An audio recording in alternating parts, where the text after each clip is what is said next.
بسم اللہ الرحمن الرحیم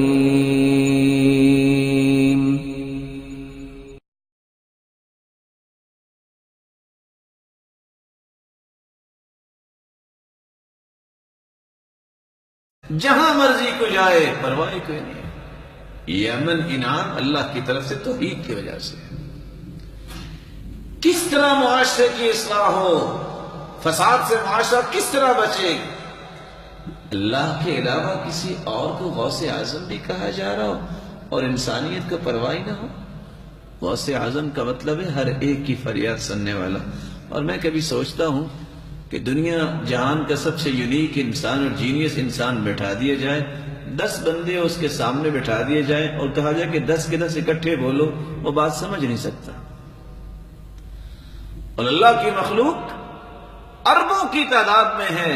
کوئی انگلش بول رہا ہے، کوئی عربی بول رہا ہے، کوئی پنجابی بول رہا ہے، کوئی اردو بول رہا ہے. سب کی اللہ سن بھی رہے ہیں، عطائیں بھی کر رہے ہیں. أَمَّن يُجِيبُ الْمُضْطَرَّ إِذَا دَعَاهُ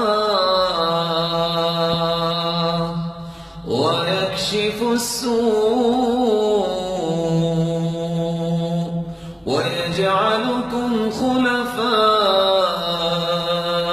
الْأَرْضِ أَإِلَٰهٌ مَّعَ اللَّهِ. کوئی ہے اللہ کے علاوہ بھی کسی کی فریاد کو سننے والا؟ لیکن میری بات کو سمجھنے کی کوشش کیجئے.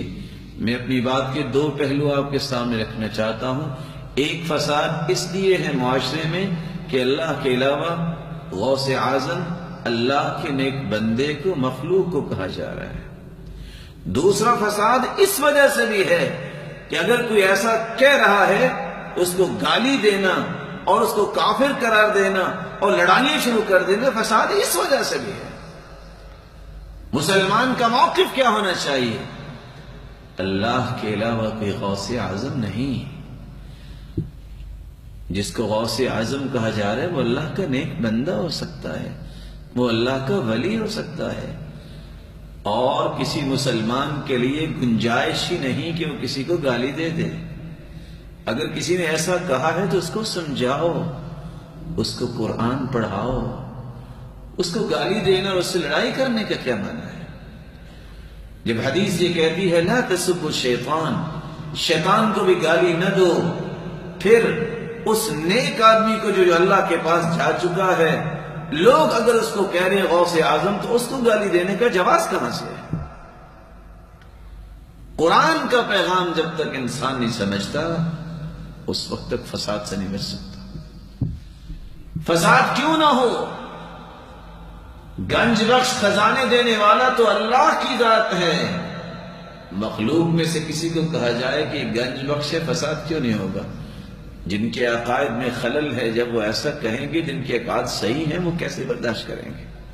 لیکن میں کہتا ہوں ان کو بھی برداشت کرنا چاہیے. اپنے اخلاق کو تو مت گرائیں.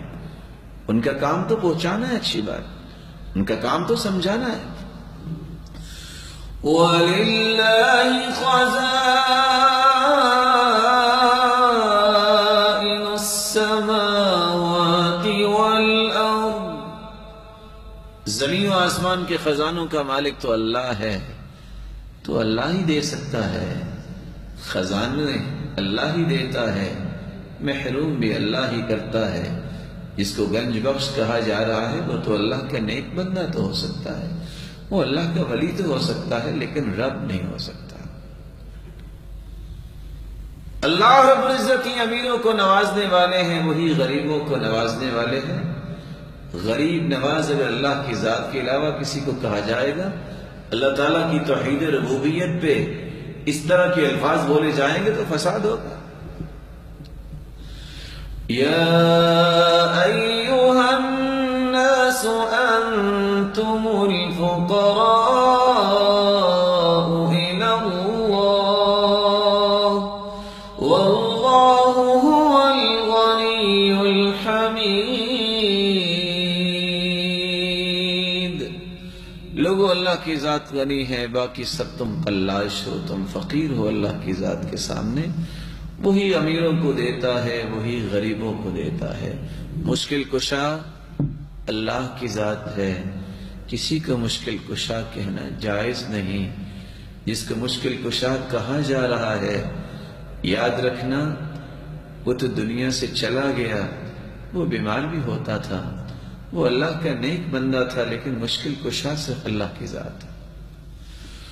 وَإِن يَمْسَسْكَ اللَّهُ بِضُرٍّ فَلَا كَاشِفَ لَهُ إِلَّا هُوَ۔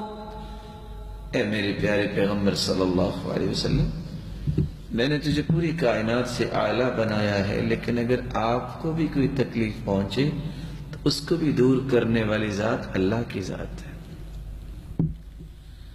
دیانتداری سے بتائیے، جس معاشرے کے اندر جگہ جگہ پہ اس طرح کے اڈے بنائے گئے ہوں، وہاں اصلاح کیسے ہوگی؟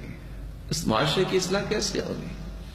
جس نے اپنے رب کو ناراض کر لیا ہے، وہ رحمتوں کا نزول کیسے فرمائے؟ توحید کو جب تک خالص نہیں کیا جائے گا، اس وقت تک اصلاح نہیں ہو سکتی، معاشرے کی فساد ہوگا۔ کچھ زبانیں بولتی ہیں کہ اللہ تعالیٰ کی صفات ہی کوئی نہیں ہے، کچھ کہتی ہیں اللہ تعالیٰ کی صفات تو ہیں لیکن انسانوں جیسی ہیں، کچھ لوگوں کے نظریات بن گئے ہیں کہ اللہ تعالیٰ ہر چیز میں ہی ہے، اور ان مسکینوں کو پتہ ہی نہیں ہے کہ اللہ تعالیٰ کی توہین ہم کر رہے ہیں۔ کچھ کہتی ہیں کہ اللہ تعالیٰ ہر چیز میں ہی آگے ہیں، اور قرآن مجید میں ایک نہیں 7 آیتیں اللہ نے نازل کی ہے۔ الرحمن علی العرش استوى، اللہ کی ذات جو ہے وہ عرش پر مستوی ہے، اس کے علم اور قدرت کائنات کے ذرے ذرے میں ہے۔